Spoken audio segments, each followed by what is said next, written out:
નમસ્કાર, આપ જોઈ રહ્યા છો મંતવ્ય ન્યૂઝ સીધો સંવાદ સાથે હું રોનક મોટવાડિયા.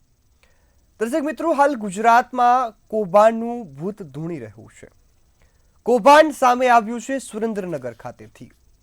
હવે તમને થશે કે કોઈ વ્યક્તિએ કૌભાંડ આચર્યું હશે, સામાન્ય માણસ અથવા તો નાનો મોટો અધિકારી, પરંતુ નહીં. અહીં હકીકત કંઈક અલગ છે. હકીકત છે કલેક્ટર. કલેક્ટરે જ આ કૌભાંડ આચર્યું, સાથે નાયબ મામલતદારના પીએ અને અંગત વ્યક્તિઓ, આ તમામ લોકોએ કૌભાંડ આચર્યું છે 1500 કરોડની જમીનનું. અહીં કૌભાંડમાં એવી રીતે કાવતરું થયું છે કે જમીનમાં હેતુફેર કરવો, એટલે કે જમીનનો જે ઉપયોગ છે તેને બદલવો. ઘણી વખત બિન ખેતીની પ્રક્રિયા થતી હોય છે. આ તમામ કામકાજ માટે લાંચ લીધી સાથે સાથે કૌભાંડમાં મોટા પાયે પૈસાની હેરાફેરી કરી છે અને જનતા સાથે વિશ્વાસઘાત કર્યો છે. આમ તો આ સરકારી બાબુઓને જિલ્લામાં કામ કરવા માટે, વિકાસના કામોનું ધ્યાન રાખવા માટે ને જનતા માટે મોકલાતા હોય છે, પરંતુ લાગે છે કે આ ગુજરાતના સરકારી બાબુઓને હવે લાંચ લેવાની એક નવી જ તલબ જાગી છે. અત્યાર સુધી નાની મોટી લાંચ લેવાના કિસ્સાઓ સામે આવતા હતા, પરંતુ હવે આ મોટું કૌભાંડ જમીન બિન ખેતી કરવાને લઈ સામે આવ્યું છે. ઈડીએ સુરેન્દ્રનગરમાં 23 ડિસેમ્બરે દરોડા પાડ્યા, તપાસ થઈ રહી હતી અને આ વચ્ચે સુરેન્દ્રનગરના કલેક્ટર રાજેન્દ્ર મહેન્દ્ર પટેલ, નાયબ મામલતદાર ચંદ્રસિંહ મોરી, કલેક્ટર ઓફિસના ક્લાર્ક મયુર ગોહિલ અને કલેક્ટરના અંગત મદદનીશ જયરામસિંહ ઝાલા સામે લાંચ અને રિશ્વત વિરુદ્ધનો ગુનો નોંધાયો.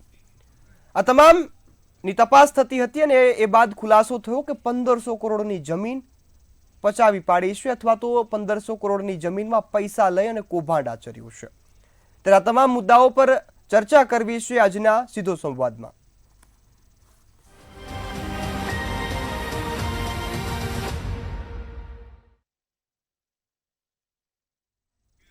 ત્યારે આમ તો સરકારના દાવા છે કે ગુજરાત ભ્રષ્ટાચાર મુક્ત છે. ત્યારે કદાચ આ ભ્રષ્ટાચાર મુક્ત ગુજરાતના અધિકારીઓ અત્યારે ભ્રષ્ટાચારની તલબ લગાડીને બેઠા છે. વાત કોઈ નશેડીની આવતી હોય કે નશા વગર ચાલતું નથી, પરંતુ ગુજરાતના અધિકારીઓને અત્યારે લાંચ લીધા વગર ચાલતું નથી. એસીબી સતત કાર્યવાહી કરે છે. ગુજરાતમાં ભ્રષ્ટાચાર નથી થતો આવા સરકાર દાવા પણ કરે છે, પરંતુ આ સરકારી બાબુ આ દાવા પર પાણી ફેરવતા જોવા મળ્યા છે. ત્યારે સુરેન્દ્રનગરનું આ કૌભાંડ દર્શાવે છે કે હવે ગુજરાતમાં અનેક આવા કૌભાંડો થઈ રહ્યા હશે, પરંતુ કોને ખબર. હા, તો ઈડીએ તપાસ કરી, એસીબીએ તપાસ કરી અને ખબર પડી કે આ કૌભાંડ ખૂબ મોટું છે. હવે એને કૌભાંડના મૂળ સુધી પહોંચવાના પ્રયાસો થઈ રહ્યા છે. એસીબી આજે ફરિયાદ પણ નોંધી છે, ઈડીએ પણ ફરિયાદ નોંધી, ગુનો નોંધી અને તપાસ શરૂ કરી દીધી છે. ત્યારે આ કૌભાંડના આજે મૂળ સુધી જવું છે, કૌભાંડ કઈ રીતે થઈ રહ્યું છે અને હજુ પણ આમાં કેટલાક સરકારી બાબુઓની સંડોવણી છે કે નહીં, અને ગુજરાતના અનેક કયા ખૂણાઓ પર આ પ્રકારની કામગીરી થઈ રહી છે. આ તમામ મુદ્દાઓને લઈ ચર્ચા કરવા મારી સાથે જોડાયા છે પ્રફુલભાઈ મહેતા, કે જેઓ સામાજિક કાર્યકર્તા છે. પ્રફુલભાઈ, વાત અહીં સરકારી બાબુઓની છે, ગુજરાતમાં ખૂણે ખૂણે થઈ રહ્યા કૌભાંડની છે. હવે ગુજરાતની જનતાનું શું થશે? કારણ કે જનતાએ કલેક્ટર પર વિશ્વાસ કરે, એ નાયબ મામલતદાર પર વિશ્વાસ કરે, અથવા તો અધિકારીઓ પર વિશ્વાસ કર્યા જેવી કોઈ વસ્તુ અત્યારે વધવા જ નથી દીધી. તો હવે પગલાં તો અત્યારે લેવાઈ રહ્યા છે, પરંતુ આ સમગ્ર કૌભાંડને કઈ રીતે જોઈ રહ્યા છો? અને સરકારના દાવા કે ભ્રષ્ટાચાર થતો નથી, લાંચ લેવાતી નથી, શું સ્થિતિ છે ગુજરાતની? રિયલમાં એવું છે કે જે સરકારે ભરતી કરવી જોઈએ એ ભરતી નથી, અને જે સિનિયર જે છે એમાં ઘણા સારા અધિકારીઓ છે, પણ એમને એક્સટેન્શન આવતા જાય છે. એના કારણે અને જે નીચેનો સ્ટાફ છે, જેને એડમિનિસ્ટ્રેટિવ વર્ક કરવાની છે, એ કોન્ટ્રાક્ટ પદ્ધતિમાં જે કામ કરવાવાળા છે, હવે એમનું મહેકમ પ્રમાણે એમની ભરતી નથી થઈ અને કોન્ટ્રાક્ટ બેઝ ઉપર કામ કરતા હોય એટલે આવક બી ઓછી, એટલે ન છૂટકે એમને પણ આવા જે કઈ કૌભાંડો હોય એમાં વર્ક કરવો પડતો હોય. પ્રફુલભાઈ, હું આપને પણ પૂછીશ કે શું કલેક્ટર દરજાના વ્યક્તિને પગાર ઘટતો હોય ખરા? એટલી સરકાર સુવિધા આપે, રહેવા બંગલો આપે, ગાડી આપે, માણસો આપે, હવે શું જોઈએ છે? જે સરકારમાં જે આઈએસ ને જે ક્લાસ 1-2 છે એમની ઉપર પણ જે અગાઉના અધિકારીઓ છે એ છોડીને ગયા હોય, અને એમની જે સવલતો છે એ તો સરકાર પૂરી પાડે જ છે, પણ એમની ઉપર ઘણા બધા સરકારના જે ઉચ્ચ કક્ષાના અધિકારીઓ છે એ પોતે જ આની અંદર કંઈક ને કંઈક કોઈની કોઈ જગ્યાએ તો એમનું દબાણ હોય જ. કારણ કે કલેક્ટર કક્ષાના માણસ આવું કરે એવું યોગ્ય નથી. કારણ કે અગાઉ પણ સુરેન્દ્રનગરમાં આવી એક ઘટનાઓ ઓલરેડી બની ચૂકેલી છે અને આ બીજી ઘટના છે. અને હાલમાં અહીંયા આગળ જે એસડીએમ સાહેબ જે સારું વર્ક કરી રહ્યા છે જે ખાણ ખનીજનું, હવે એ પણ રિસ્ક લઈને કામ કરી રહ્યા છે. ઘણા અધિકારીઓ સારા જ છે, પણ જે નથી એટલે આની અંદર જયારે પૂર્ણ તપાસ થઈ અને જે કાયદેસરની દંડાત્મક જે આની ઉપર નહીં થાય તો આવું તો શું છે, છટકબારી જેવી વાત છે કે આવી તો ઘણા પકડાતા જાય છે અને છૂટતા જાય છે, એમાં કોઈ ફેર પડતો નથી. એટલે સરકારની જે આખી પ્રોસિજર છે એમાં દંડાત્મક અને જે સરકારી કોર્ટ કચેરીમાં જે ફેરા કહી કે એને છેલ્લે છટકબારીમાં છટકતા હોય તો જો સ્ટ્રિક્ટલી આની ઉપર કોઈ કાર્યવાહી થાય તો આની અંદર થોડો ઘટાડો થાય. બાકી સીધી વસ્તુ છે કે જે આની અંદર નાના કર્મચારીઓ છે એ કોન્ટ્રાક્ટ બેઝમાં કામ કરે છે, એમને તો પોતાને ખબર જ નથી શું કરવાનું હોય છે. એ જઈને ફાઇલમાં જે કેટલું ઉપરના અધિકારીઓ કે એટલું જ કામ કરતા હોય છે. આ એક બહુ મોટી મુશ્કેલી છે અને એના હિસાબે જે ટોટલી મહેકમ હોવું જોઈએ એ પૂરું હોવું જોઈએ. ઘણા અધિકારીઓને વારે વારે એક્સટેન્શન આવતા જાય છે એટલે આવી છટકબારીઓ વધારે થતી હોય એવું દેખાઈ આવે છે. જી બિલકુલ. પ્રફુલભાઈ, હવે ખાસ અહીં લાંચ લેવાનો હેતુ હતો કે ઝડપી કામ કરવું, તમારા જો કોઈ પણ એ પ્રકારનું કામ હોય કે જે કદાચ સરકારી સોપડે ગેરકાયદેસર હોય તો તેને પણ કાયદેસર બનાવી અને પૂર્ણ કરી દેવું. આ વચ્ચે સવાલ એ થાય કે ગુજરાતની જનતા એ અધિકારીઓ પર વિશ્વાસ માંડીને બેઠી છે કે જિલ્લાનો વિકાસ થશે, પરંતુ આપ શું માનો છો કે આ પ્રકારે વિકાસ થવાનો છે અને હવે કાર્યવાહી શું થવી જોઈએ? કારણ કે આપ એક સામાજિક કાર્યકર્તા હશો, લોકોની વચ્ચે રહેતા હશો, લોકોના શું પ્રતિભાવ છે ને સજા શું થવી જોઈએ? સાહેબ, આમાં એવું છે કે જો જે કોઈ અત્યારે જે સોશિયલ એક્ટિવિસ્ટ છે, સામાજિક કાર્યકર્તા, અન્ય ઘણા બધા અધિકારીઓ હોય છે, અમુક સારા માણસો હોય છે જે કામ કરવામાં, પણ આ જ પરિસ્થિતિ એવી છે કે તમે કોઈની વિરુદ્ધમાં એક શબ્દ બોલો અથવા એક અરજી કરો તો એનું જે એની જે સારા ભાવના માટે કરેલું હોય પણ એની બદલે છે ને એને દંડાત્મક જયારે પ્રવૃત્તિ થતી હોય. મારી પોતાની જ વાત કરું, મેં એક જગ્યાએ પોલ્યુશનની અરજી કરેલી હતી જે સરકારે એમાં શિક્ષાત્મક પગમાંથી જે કંપની બંધ રહી, છેવટે એ કંપનીને મારી ખોટી સહી કરી અને જો કંપની છટકી ગઈ જેને દંડ ભર્યો, પણ ઉપરથી મને જે ઉદ્યોગપતિ છે એ મને કાયદેસરની ધમકી આલી. હું ચીફ સેક્રેટરી હોમ મિનિસ્ટર લગીને મેં લેખિતમાં આવ્યો, પોલીસ સ્ટેશનમાં જવાબો હું લખાવું છું અને છેલ્લે વાર્તા પૂરી થઈ ગઈ. તો આમાં જ એવું છે કે જે કોઈ સારી પ્રવૃત્તિ કરવા વાળા રહ્યા એને પ્રોત્સાહન કે સેફટી ન મળે તો હવે કોઈની આશા ઉપર તો સાહેબ શું આપણે આશા રાખી શકીએ? મારી પોતાની જ વાત કરી રહ્યો છું. એટલે આવા જે સારી કામગીરી માટે કે જે વિકાસ, જે ગામડે ગામડે સારા માણસો હોય, પોતાની પંચાયત, તાલુકામાં, જિલ્લામાં સારા કામ કરવા માટે જતા હોય, પણ હવે સાહેબ એ જ આવા ભોગ બનતા ને એવું કહે કે હું પોતે ધમકીના સ્વર, હવે કોણ આવું વેઠવા લાગે? પોતાનું ફેમિલી સાચવે કે આવા કામમાં માથું મારે? આવી ઘટનાઓ બનવાના કારણે આવો ફૂલે ફાલો મેદાન લોકોને મળ્યું છે. જે થોડાક માણસો છે એ સરકારને પોતાને બદનામ કરી રહી છે. સરકારની સારી કામગીરી ઉપર આવા જે જૂથ માણસો છે એ આની ઉપર હાવી થઈ ગયા છે. જી બિલકુલ. પ્રફુલભાઈ, તમે વાત કરી, ખૂબ સરસ વાત કરી કે મેં પણ આ અરજી કરી અને સામાજિક કાર્યકર્તાનું કામ પણ એક હોય છે કે લોકોની સેવામાં એ કામ કરવું, પરંતુ આપે જે પ્રકારે વાત કરી ત્યારે લોકો તો સુરક્ષિત મહેસૂસ નથી કરતા, પરંતુ જો આપ જેવા સામાજિક કાર્યકર્તાને પણ ધમકી મળી હોય તો પોલીસે શું પ્રતિક્રિયા આપી હતી અને અથવા તો આપને સુરક્ષાની દ્રષ્ટિએ કોઈ માહિતી મળી અથવા તો મદદ મળી હતી ખરા? ના, મને કોઈ મહત્વ નહીં, પણ મને પોલીસ સ્ટેશનમાં, અમે અત્યાર સુધીમાં 4 પોલીસ સ્ટેશનમાં જવાબ લખાઈ ચૂક્યો છું. મેં મારો ફોન જે ડિટેક્ટ કરીને કરવાનો હતો એની બદલે મારો જવાબ લખ્યો, સામેનો માણસનો જવાબ લખાઈ અને વાર્તા ફાઇલ થપે થઈ જાય. હવે આટલા મોટા મોટા ઉદ્યોગપતિ જેવા માણસ છે, આ તો મેં મારી સેફટી માટે થઈ અને અરજી કરી, મેં ચીફ સેક્રેટરી હોમ મિનિસ્ટર લગી લેખિત આલ્યું હતું સાહેબ. આ તારે મારું આટલી 4 પોલીસ ચોકીમાં મારો જવાબ લખવામાં આવ્યો હતો. તો એવી વસ્તુ છે કે જે સરકાર જે દર વખતે જે સેન્ટ્રલ વિજિલન્સ છે એ હમણાં વીક ઉજવ્યું હતું કે ભાઈ જે ખોટું થતું હોય તો બોલો. તો સાહેબ આવું જો ખોટું બોલવામાં જો આવું મારે શેર કરવું પડે પોલીસ ચોકી, અમે પોલીસ ચોકીમાં જઈએ તો અમારે જવાબ માંડવા માટે અમારી સામે અમારા કાગળ માંડવા માટે પણ આરટીઆઈ કરવી પડે.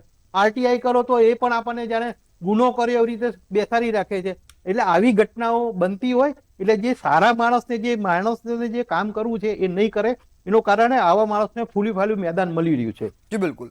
હવે પ્રફુલભાઈ, એક સવાલ એ પણ થાય કે અત્યારે આ સરકારી બાબુઓ કે જેમને સરકાર પ્રજાના પૈસે સગવડો આપે છે, પ્રજાનું કામ કરવા માટે ખુરશી પર બેસાડ્યા છે, એ કલેક્ટર કક્ષાનો, નાયબ મામલતદાર કક્ષાનો વ્યક્તિ અને સાથે ક્લાર્ક, અન્ય સરકારી બાબુઓની પણ સંડોવણી.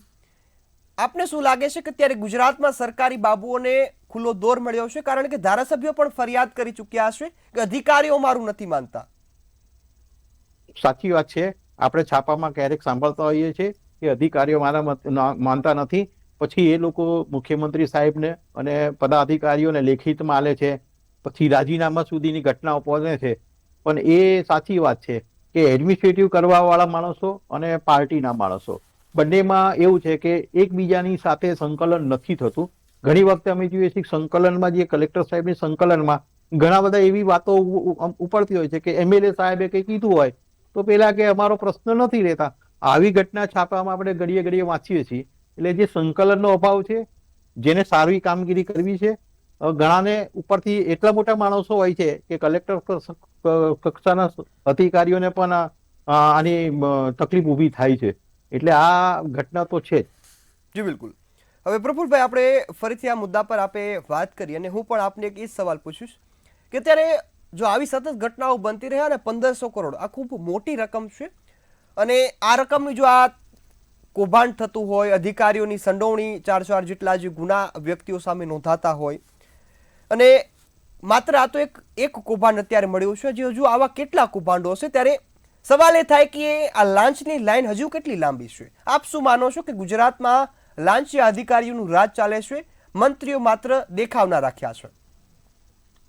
લોકો સાહેબ એટલું શોર્ટકટ સમજી ગયા છે કે જે મારા હાથમાં મારા બાપનું આવી પરિસ્થિતિનું છે, જે પબ્લિકની કોઈની પરવા કર્યા વગર, પણ માણસે એવું સમજવું જોઈએ કે જે કુદરતે જે સત્તા આપેલી છે એનું એમને જે શપથ લઈ અને જે આગળ બેઠા છે એનું જો સારું કામ નહીં કરો તો કુદરત તો ક્યારેય માફ નહીં કરે. હા, 100% અત્યારે જેટલું થતું હશે ભેગો એ લોકો કરવાની એક જાણે મોટી હરીફાઈ તો દેખાઈ જ આવે છે. કારણ કે છાસવારે અન્ય એટલા મોટા છાપામાં રોજ એડિંગ, ન્યૂઝ ચેનલોમાં એટલા બધા કૌભાંડો દેખાય છે, પણ એની પર કોઈને કોઈ પ્રમાણે આખી વાર્તાઓ દબાઈ જાય છે. એટલે એમને એવું થઈ જાય છે કે આપણને શું થવાનું છે. એટલે એવું છે કે નાની કોર્ટ, મોટી કોર્ટ, ઉપરની કોર્ટ, એમ કરતા આખી વાતો ભૂલાઈ જાય છે. અને લોકો રોજ સવારમાં એડિંગ કે કોઈ ન્યૂઝ ચેનલ સાંભળે કે આ કૌભાંડ થયું, આ કૌભાંડ થયું. હવે એમને પણ એવું થયું છે કે અમે શું કરી શકીએ, કારણ કે કોઈ સામે પડી કે કોઈ સામે ચર્ચા કે કોઈ એની સામે વાત કરવા જાય તો એનું સાંભળવાના નથી. કલેક્ટર કક્ષાના અધિકારીઓ જો આવું કરશે તો બીજા ઉપર તો આપણે શું આશા રાખીએ? એટલે આ એક જે થોડા માણસો છે જે આવું કરી રહ્યા છે, એમની પોતાની વિચારસરણી અને સરકારે જે એમની સત્તા આપેલી છે એ સત્તાનો સારો ઉપયોગ કરવો જોઈએ. ખરાબ કરવાથી કોઈ મતલબ છે નહીં. અને પબ્લિક જે હેરાન થઈ રહી છે એ બહુ અગત્ય છે કે ગુજરાતનું નામ જે આગળ હતું પણ હમણે છેલ્લા ઘણા ટાઈમથી કૌભાંડોની હારમાળા સળંગ ચાલતી જાય છે. હજુ આ તો આટલા બહાર આવ્યા, આ જો કાયદેસર જોવા તો કેટલા બધા કૌભાંડો હશે જેની કોઈ હારમાળાની કોઈ ગણના ના કરી શકીએ. જી બિલકુલ. હાલ તો ગુજરાતની જનતાએ વિચારવાનું છે કે વિશ્વાસ કોની પર કરવો, કારણ કે ભ્રષ્ટાચાર ગુજરાતના એ સરકારી બાબુઓની નસે નસમાં પહોંચી ગયો છે. કામ કોઈ જમીનનું હોય, કામ કોઈ રસ્તાનું હોય, કામ કોઈ કાગળ કઢાવવાનું હોય તો ત્યારે લાંચ દેવી પડે છે. ત્યારે એસીબીના આંકડા પણ આ તમામ જે વાતોને સાચી પાડે છે, કારણ કે સતત લાંચ રિશ્વતના કેસો વધી રહ્યા છે. અધિકારીઓ 5-5 હજાર સુધીની લાંચો લઈ રહ્યા છે અને ત્યાંથી લાખો સુધી આ આંકડો પહોંચ્યો છે. હવે આ ઘટના સુરેન્દ્રનગરની છે અને ભ્રષ્ટાચારના કેસો પણ સતત ગુજરાતમાં વધી રહ્યા છે. ત્યારે સવાલ એ થાય કે શું આ સરકારી બાબુઓને લાઇટવાળી ગાડી શું આજ માટે આપી હતી? તેમને શું કલેક્ટરનો પાવર માત્ર કૌભાંડ કરવા માટે આપ્યો હતો? અત્યારે સ્થિતિ એવી છે કે ગુજરાતની અધિકારીને સન્માન મળવાનું છે તો તમામ અધિકારીઓ હાજર રહે છે, અને જ્યારે કોઈ એક બ્રિજ પડે છે, ભ્રષ્ટાચાર થાય છે, ત્યારે કદી પણ આ કોઈ અધિકારીઓ જવાબદારી લેવા તૈયાર નથી. પ્રફુલભાઈ, હું આપની પાસે આવીશ. ખાસ આપણે વાત એવી કરવી છે કે કોઈ પણ સન્માન દેવાનું છે, કાર્યક્રમનું ઉદ્ઘાટન કરવાનું છે, કંઈક સારું કામ બતાવવાનું છે તો આ કલેક્ટર, નાયબ મામલતદાર તમામ ઊભા થઈ જશે, સન્માન લેવા પણ ઊભા થઈ જશે, કાર્યક્રમમાં હાજરી આપશે. અને ગુજરાતની સ્થિતિ એવી છે કે આ સરકારી બાબુઓ કોઈ પણ ઘટના બને, દુર્ઘટના બને, લોકોના મોત થાય તો જવાબદારી લેવા તૈયાર નથી. માત્ર એક નાની જે માખી જેવો સમાન માણસ છે તેની સામે કાર્યવાહી થઈ રહી છે, અને માત્ર ગુજરાતની જનતા અત્યારે ભ્રષ્ટાચારના જે વ્હીલ નીચે પીલાઈ રહી છે. આપ શું માનો છો કે અધિકારીઓને જવાબદારી લેવાનો કોઈ રસ નથી? હા, એનું કારણ એવું છે કે જે અગાઉના જેટલા ગુનાહિત બન્યા છે એ લોકોને કોર્ટો કે વાયા કોઈ કોઈ જગ્યાએ છટકબારી મળી છે, એટલે જે પાછળના અધિકારીઓ જે છે એમને જાણે પ્રોત્સાહન મળતું હોય એવું દેખાઈ આવે છે. આની ઉપર જે શિક્ષાત્મક પગલા ભરી અને એમને કશું જ નથી થતું એવું એમને પોતાના પાવરમાં એ લોકો સમજતા હોય છે. પણ એ એવું છે કે માથે લેવાની જવાબદારી તો કોણ કહી શકે, કારણ કે અધિકારી સજ્જન હોય તો એને ઉપરના દબાણથી કરતા હોય છે, અને બીજું એવું છે કે જે નીચેનો સ્ટાફ છે એને નાનીઓ પગારમાં જે કોન્ટ્રાક્ટ બેઝ ઉપર જે હોશિયાર હોવા છતાં એનો મેકઅપ ઓછું ભરવાને કારણે કોન્ટ્રાક્ટ ઉપર કામ કરતા હોય છે, એનું શોષણ થાય છે. એટલે આવા લોકોની પરિસ્થિતિ પણ સાથે સાથે સહકાર આલવાની થતી હોય, એટલે ઉચ્ચ અધિકારીઓની જે રિયલમાં વાંધો લેવા વાળા કે કોઈ પણ મિટિંગમાં કે એમની સામે બોલવાનો અધિકાર છીનવાઈ ગયો એવું દેખાય છે. કારણ કે જે બેઠા છે ઉચ્ચ અધિકારી છે એને નીચેનો કાપ જે છે કોન્ટ્રાક્ટ વાળો છે અથવા તો એવી રીતે જે સ્ટાફ ભરેલો છે જેને છૂટકો જ નથી, નકર પછી એમને સાઇડ લાઈન કરવામાં આવતા હોય છે. ઘણી વખતે આપણે જોઈએ છીએ ઘણી જગ્યાએ અધિકારીઓ સારા હોય તો એને સાઇડ કરતા હોય છે. એટલે આવી બધી મુશ્કેલીઓનું છે કે જેની નાનો માણસ હોય એની પર ડોળી અને પછી બારોબાર નીકળતા હોય એવું તો ચોખ્ખી વસ્તુ છે. કારણ કે અગાઉ આપણે ગુજરાતની ઘણી બધી હમણાં ઘટનાઓ બની અને આપણે રોજ રોજ છાપામાં જોઈએ છીએ આ કૌભાંડ થયું, આ કૌભાંડ થયું. છેવટે એમની તો મિલકતો ને આ બધી બહુ મોટી મોટી વાતમાં આંકડા આવે છે, પણ એ કોઈ દાડ સીટ થઈને પાછા લઈ લીધી, જમા લીધી કે એને કાયદેસરની જે સ્ટ્રિક્ટલી એની ઉપર જે થવું જોઈએ એ કશું નહીં થવાના કારણે આવી ઘટના વારે વારે બનતી જ રહે છે. જી બિલકુલ. હવે પ્રફુલભાઈ, લાંચ રિશ્વતની વાત થતી હોય તો અત્યારે ગુજરાતના અધિકારીઓના કોઈ પણ કામ કઢાવવા માટે લાંચ દેવી પડે છે, આવું સત્તાધીશો પણ કહી ચૂક્યા છે, લોકો પણ કહે છે ને ખરી વાસ્તવિકતા છે. સવાલ એ થાય કે અત્યારે જો કામ કરાવવું છે તો એ વિકાસનું કામ હોય કે કોઈ પણ અંગત કામ હોય, માત્ર થાય છે તો તેમના મળતિયાઓનું અથવા તો કમાણી થાય છે તો એ આ તમામ અધિકારીઓના મળતિયાઓનું ને અધિકારીઓનું. ત્યારે વાત સુરેન્દ્રનગરની થતી હોય કે આ 1500 કરોડ રૂપિયાનું જે કૌભાંડ, જમીનનું કૌભાંડ કરવામાં આવ્યું, હેતુફેર એ ઘણી વખત નિયમ વિરુદ્ધ પણ થતો હોય, ઘણી વખત એ અંગત ફાયદા માટે પણ થતો હોય. તો હવે આ તમામ જે કૌભાંડ આચરાયું છે તેની પાછળ આપ જવાબદાર કોને માનો છો? કારણ કે આ અધિકારીઓ જેમની સામે ગુનો તો નોંધાયો છે, ચોક્કસ એ ગુનેગાર છે, તેમને કડકમાં કડક સજા થવી જોઈએ. અન્ય કયા ગુનેગારો છે કે જેમની સામે સજા થવી જોઈએ? મહેસૂલનું કામ એવું છે સાહેબ, નાની મોટી કોઈ પણ તમારે એક વાંધા અરજી હોય અથવા તો તમારે કોઈ કામ કરવાનું હોય તો તાલુકા લેવલે અને કલેક્ટર કચેરીમાં જે લાંબા લાંબા ટાઈમ સુધી તમારી જે મુદતો પડતી જાય અને એટલી બધી હેરાનગતિ હોય છે, એ લોકોને ખ્યાલ છે કે મહેસૂલનું કામ એટલે ડેન્જર. એટલે એના માટે થઈને જે નીચેનો સ્ટાફ છે એ એ આ બધા વર્કની અંદર સાથ સહકારના કારણે આ બધું ઘટનાઓ બને. અને મહેસૂલની આટી ઘૂંટી એટલી બધી છે કે એટલા બધા કેસ પેન્ડિંગ હોય છે કે તમારે છૂટકો જ નહીં. અને જો સાચું અને સામું બોલો તો તમે સરકારની વિરુદ્ધમાં તમે કામ રૂકાવટના બીજ ઉપર એ બીજનું પણ ભોગ બનવો પડે છે. એટલે આવી ઘટનાઓ કારણે બનતી જ રહે છે. અને જે કોઈ અત્યાર સુધી ઘટના બની એમની ઉપર જે શિક્ષાત્મક ને સારા કાયદા સરકારે સ્ટ્રિક્ટલી ના થઈ, એના કારણે આ ઘટનાઓ બનતી જાય. અને આવી અનેક ઘટનાઓ હશે, આટલી નથી, અનેક ઘટનાઓ હશે જ તો જ આ બધા ઘટનાઓનો છૂટો દોર મળતો હોય. જી બિલકુલ. હવે પ્રફુલભાઈ, વાત સરકારી બાબુઓની થતી હોય ને ત્યારે ખાસ આપે મહેસૂલ વિભાગની વાત કરી કે ભ્રષ્ટાચાર સૌથી વધુ થતો હોય તો ગુજરાતના મહેસૂલ વિભાગમાં. કારણ કે જમીનનું કામ એવું છે કે વ્યક્તિઓ લાંચ દેવા તૈયાર થઈ જાય છે. ઘણી વખત વધુ ખર્ચ અથવા તો એવા ગેરકાયદેસર કામ હોય છે જેના કારણે લાંચ દેવી પડતી હોય છે. આપ ચોક્કસપણે એ વ્યક્તિઓને ગુનેગાર માનવા જોઈએ, પરંતુ અહીં સરકાર ક્યાં નિષ્ફળ નીવડી છે? કારણ કે કોઈ પણ વ્યક્તિની ગુનો કરવાની હિંમત ત્યારે જ થાય છે કે જ્યારે તેનામાં ડર નથી હોતો. સાચી વાત છે કે જ્યારે કોઈ પણ મહેસૂલનું કામ હોય અને એને 2-3 વર્ષ લગી જો કોર્ટ કલેક્ટર કચેરીના ધક્કા ખાવા પડતા હોય, મામલતદારના પ્રાંત સાહેબનામાં જો ધક્કા ખાવા પડે, ના છૂટકે એ હાર માની અને એને કમિટમેન્ટ કરતા હોય છે. ઘણા સારા અધિકારીઓ હોય છે કે જે ફટ થઈને કામ થઈ જતું હોય છે. પણ જ્યાં સૌથી વધારે કામ છે એમાં જયારે વિકાસના નામે ગુજરાતની અંદર આટલી મોટી અત્યારે જે પરિસ્થિતિ છે કે નેશનલ હાઈવે, સ્ટેટ હાઈવે, પાણી પુરવઠા, એટલા બધા ડિપાર્ટમેન્ટો વર્ક કરે છે. સાહેબનું સપનું સારું છે, સારું કરવાનું, પણ જે પોતાનું મહેકામ પૂરું ન હોવાના કારણે આવી ઘટનાઓ બનતી જ રહેવાની. કારણ કે સરકારે પહેલા પોતાનું મહેકામ પૂરું ભરવું જોઈએ તો જેની દરેકની જવાબદારી કોન્ટ્રાક્ટ ઉપર બેઠા છે કે એક્સટેન્શન લઈ જે અધિકારીઓ બેઠા છે એ તો એની તો કોઈ જવાબદારીમાં કેટલું આવી શકે. તો એ એક સરકારે વારે વારે કોઈને એક્સટેન્શન આલી અને સત્તા ઉપર બેઠા સારા અધિકારીઓ છે, એમાં સારા અધિકારીઓ પણ જે છે એક્સટેન્શન આલે એટલે પછી એની ઉપર જે રિયલમાં જયારે શરૂઆતમાં જયારે સરકારમાં જોડાયા એ પછી જયારે એક્સટેન્શન ઉપર કામ કરે એટલે એની પોતે અને એનો નીચેનો સ્ટાફ એ પણ એનાથી અળખામણો થઈ જાય છે. કારણ કે એને કોઈ પણ અન્ય અધિકારીઓની જે એને પ્રમોશન વાળી જગ્યા રહી એની ઉપર અન્ય બેઠા હોય એટલે ઉપર અને નીચેનું બંનેનું જે તકલીફ ઊભી થઈ એના હિસાબે પબ્લિકને ભોગ બનવું જ પડે. જી બિલકુલ. હવે પ્રફુલભાઈ, આપણે વાત તમે ખૂબ સરસ કરી અને ખાસ ગુજરાતની જનતાએ પણ એ સમજવાની જરૂર છે કે આ સરકારી બાબુઓને તમારી સેવા માટે બેસાડ્યા હશે, તમારા કામો થાય એ માટે બેસાડ્યા હશે. ખાસ તમારો કોઈ પણ કામ હોય તો પ્રયાસ એવો થવો જોઈએ કે એ અધિકારીને લાંચ ન મળે, પરંતુ અત્યારે અધિકારીઓ પણ એક કક્ષાના થઈ ગયા હશે કે લાંચ વગર એમને કામ કરવામાં રસ નથી આવતો. ખબર નહીં સરકારનો પગાર એમને પૂરો નથી થતો અથવા તો એમના એવડા મન મોટા થઈ ગયા હશે કે પૈસા વગર ચાલતું નથી. કારણ કે આ સરકારી બાબુઓને ગુજરાતની જનતાના પૈસે ગાડી અપાવવામાં આવે છે, એક સારો બંગલો અપાવવામાં આવે છે અને સાથે માણસો પણ એક ઓર્ડર પર કામ કરતા મળી જાય છે. કલેક્ટર કક્ષાનો વ્યક્તિ જો લાંચ લેવા પર ઉતરે તો એ કઈ કક્ષાએ ગુજરાતના એ સરકારી બાબુઓ ગીરી ગયા છે આપણે ખબર નથી પડતી.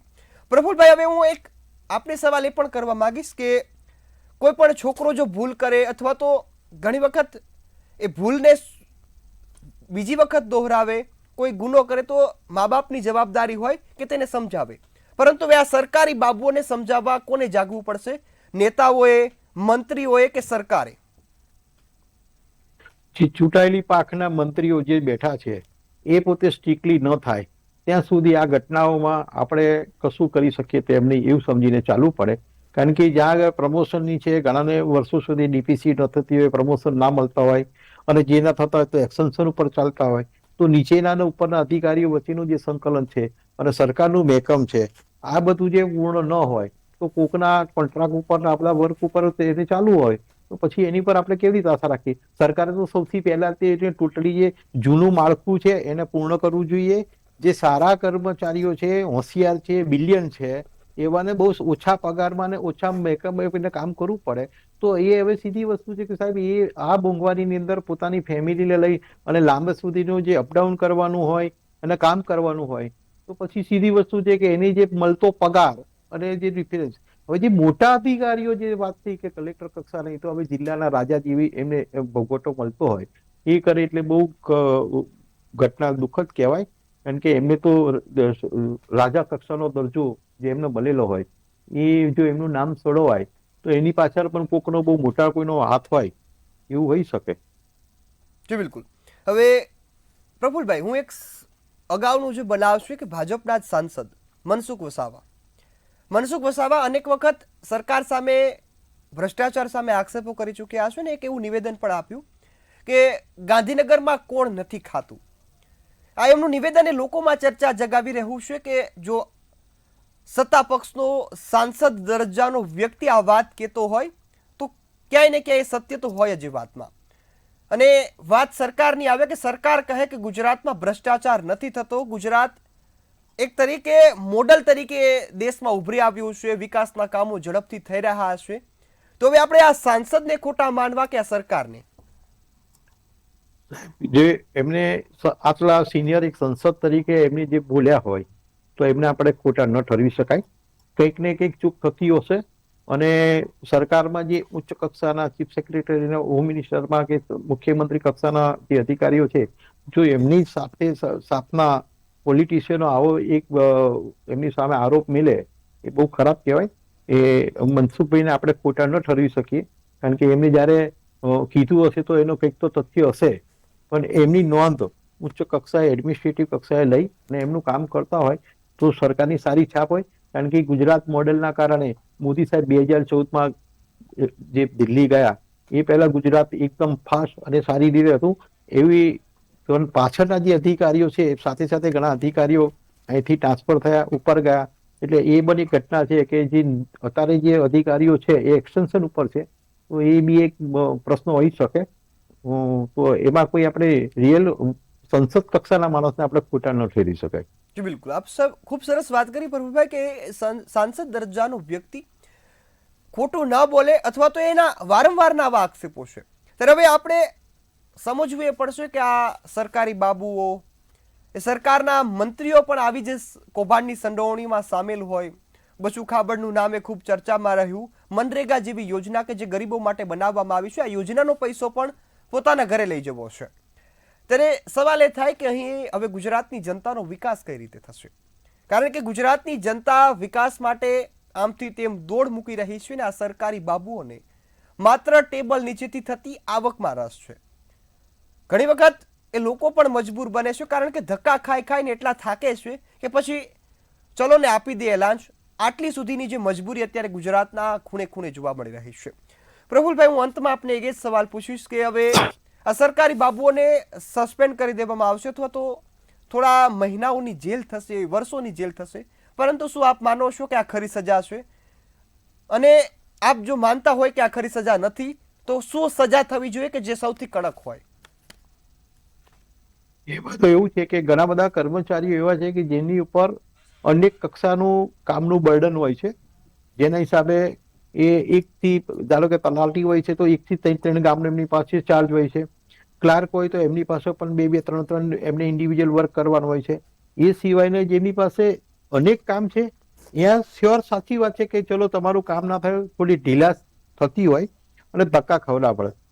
પણ જે લોકોએ જૂના, જેમને આટલું બધું સાંભળ્યું ને આટલું બધું જોયા પછી એમને એવું થાય કે આમાં શું થવાનું છે, અને અત્યારે જે હરીફાઈ છે કે આમાં મારું શું અને આમાં મારે શું, આ બે પ્રશ્નોના કારણે કોઈ પણ વસ્તુ છે કે આમાં મારું શું, આ સબ્જેક્ટના અનુસંધાનમાં એવું કે મારું શું ને મારે શું, આ વાત ઉપર કોઈ પણ માણસ કોઈ અધિકારીને કહેવા જવા માટે તૈયાર નથી, અરજી કરવા તૈયાર નથી, એના વિરુદ્ધમાં બોલવા તૈયાર નથી. કારણ કે એ કરે તો એમને અન્ય અધિકારીઓથી એમને ભોગ બનવું પડે.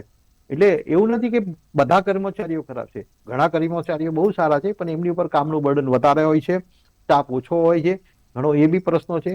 અને સજાની વાત રહી તો સાહેબ હવે સરકારનો લોજ એટલો બધો છે અને એટલા બધા કેસ પેન્ડિંગ છે, તો હવે તો ક્યારે કોને ન્યાય મળે અને કોનો નિર્ણય થાય એ તો સરકારના પહેલા એમાં આપણે તો કહી ન શકીએ આવું કરી શકાય, પણ લોમાં એટલા બધા પગાર લોકોના કેસ પેન્ડિંગ પડ્યા છે, તો આવા તો આવીને નાના માણસ ફસાતા જશે અને મોટા છટકતા જશે. આના સિવાય બીજું આપણે શું કરી શકીએ?